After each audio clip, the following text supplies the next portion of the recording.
When it comes to safety concerns with floor care machines, one machine stands head and shoulders above the rest, and that is the low-speed floor machine.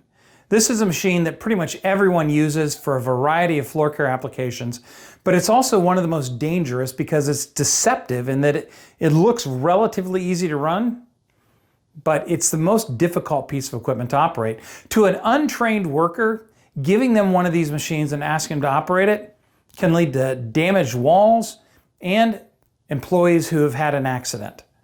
Now the reason this is because if you look at the low speed pad, this is a 20-inch pad right here, that 20-inch pad actually has 63 inches of travel. So if we make a circle around the outer edge of that pad, it travels 63 inches for every one time it rotates. Now that means that pad is moving quite a bit to make a rotation. The way the machine operates is by putting pressure to the front or the back of that pad to get it to go left or right.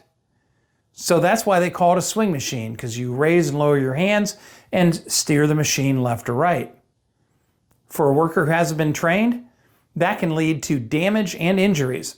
And when you think about it, look how fast this pad is spinning. We're going to turn this on at 960 frames per second.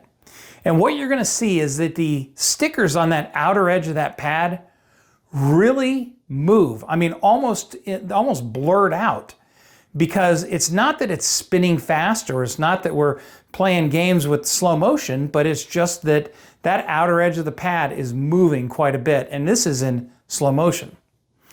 Now, compare that type of machine with an orbital machine from Square Scrub.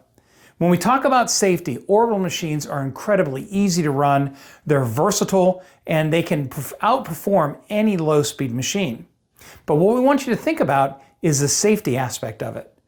Take a look at when we turn the Square Scrub pivot on at 960 frames per second. You notice that it barely moves. Whereas the low-speed machine makes a 63-inch orbit, the Square Scrub makes an 1.5 inch circle. Now, the Square Scrub can actually out-clean pretty much any machine in any application, because we have 3,450 RPMs of orbital cleaning power, 20 times the power and the rotation that a low-speed machine has. But when it comes to training an operator, take a look at this video of operation of the Square Scrub pivot with just 2 fingers. Very easy to operate. You can give any worker a Square Scrub pivot and have them operating proficiently in a quick and efficient manner.